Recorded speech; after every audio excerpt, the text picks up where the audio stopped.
ও মাহারা ছেলেরা, বাপারা ছেলেরা, শুক্রবার জুমার দিনে মায়ের কবরের পাশে দাঁড়িয়ে যাও।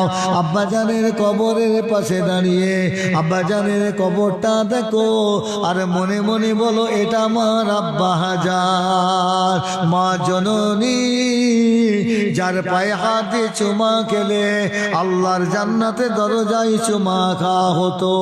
যে মা জননীর মুখের দিকে তাকালে আল্লাহ পাকের কবুল হজের সওয়াব পাওয়া যেত। যে মা জননীর ঠোঁটের মুচকি খুশির হাসিটা আমি ছেলের জন্য জান্নাতে জায়গা হয়ে যেত।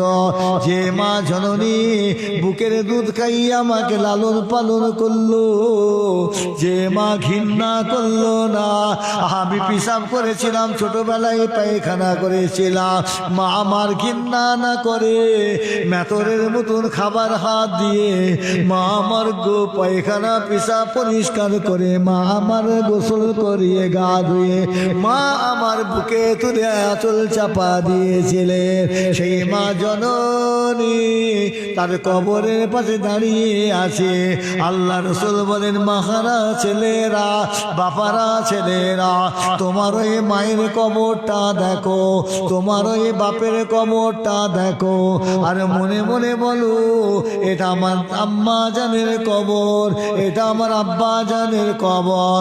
তাসবিহ তিলাওয়াত করো, দোয়া দরুদ পড়ে দুটো হাত তুলে মুনাজাত করো, আল্লাহ আল্লাহ।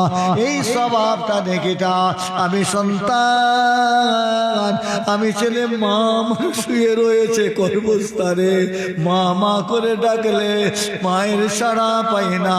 আমি ঘরে যেতাম, বাইরে যেতাম, কলকাতা বাজারে যেতাম, যখনই বাড়ি আসতাম মা মা বলে ডাকলে মা আমার রান্না চালা থেকে আওয়াজ দিত, বাবা খোকা আমি এখানে আছি।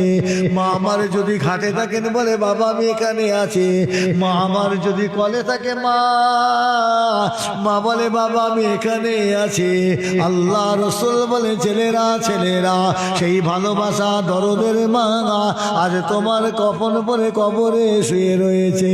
যাও চলে যাও, শুক্রবার জুমা দিনে বাপের কবর জিয়ারত করে নাও, মায়ের কবর জিয়ারত করে নিয়ে তোমরা যখন মা বাপের কাছ থেকে বিদায় নেবে, ওই বিদায় নেবার মুহূর্তে ওই সময়ের ভিতরে তোমার বাপের আমিন, তোমার মা জননী ঠোঁটের আমিন আমিন কে আল্লাহ কবুল করে ওই মা বাপের গর্ভস্থানে মা বাপের কাছে আল্লাহ তাআলা মা বাপের ওসিলায় তোমার জীবনের গুনাহগুলো মাফ করে দেবে।